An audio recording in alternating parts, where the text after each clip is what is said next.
Welcome back to How to Become a Freelancer in 30 Days. This is Anthony Chatfield, and today, day 24, we're going to talk about how to get feedback from your early clients and how to use that feedback to build your business.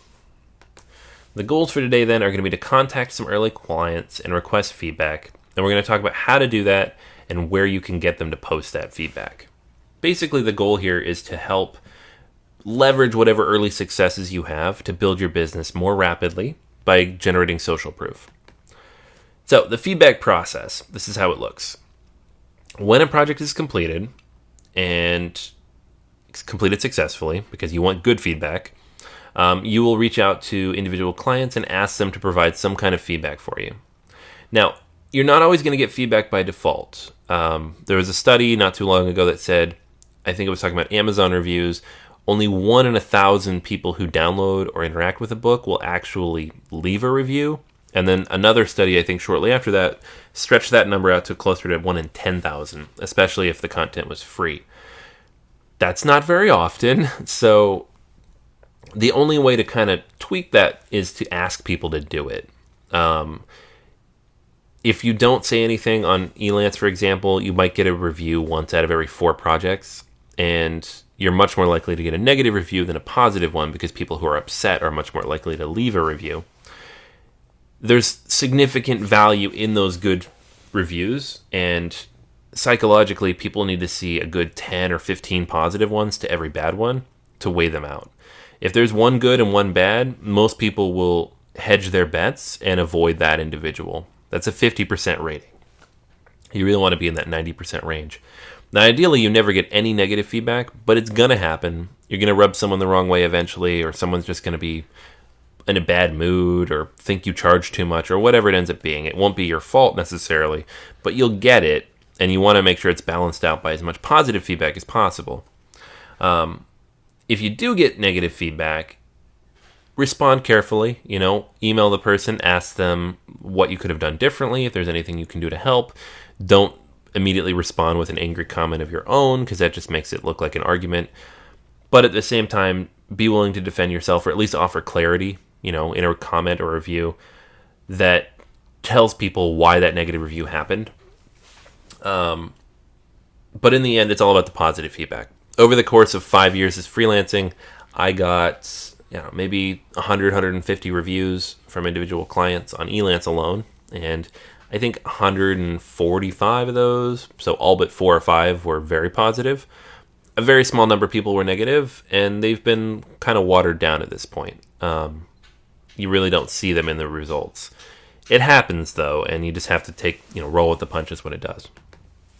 So when you don't receive feedback, which will be most of the time, how do you ask for it? First off, should you ask?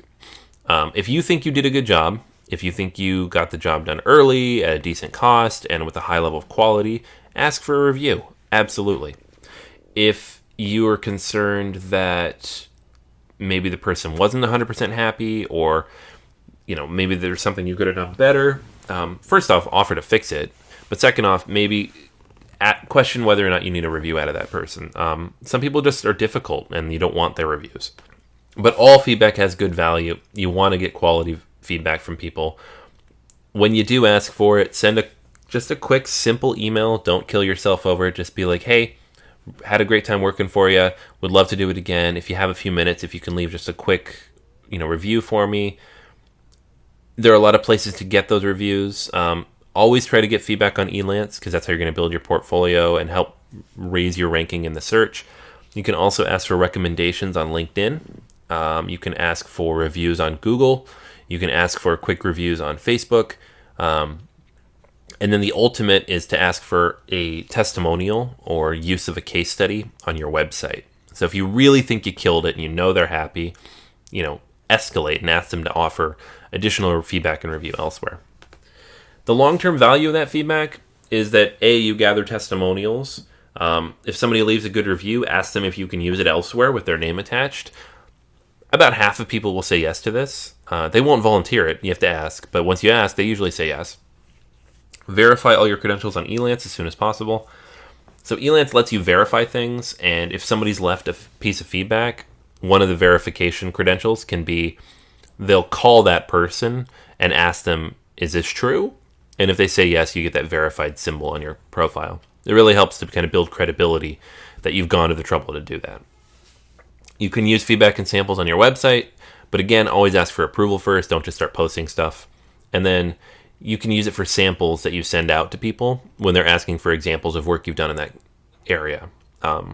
Again, short of an NDA, most clients are very flexible on these things. It's a great way to build an audience and to kind of make sure that when you do send out content, it's relevant and it's quality content that somebody really liked. So today's action, create a list of clients to ask for feedback. If you haven't gotten to that point yet, start thinking about how you're going to ask for that feedback. Send a letter to ask for feedback from anybody who is applicable. If somebody has negative feedback or has a concern, address it quickly, be nice, be responsive, fix the problem. Even if they're not happy in the end, you'll feel good that you did good work by fixing the issues they had. Negativity just breeds negativity. There's no reason to go down that road. But at the very least, you can end it on a positive note from your side, and that's going to make you feel good about what you did, if nothing else.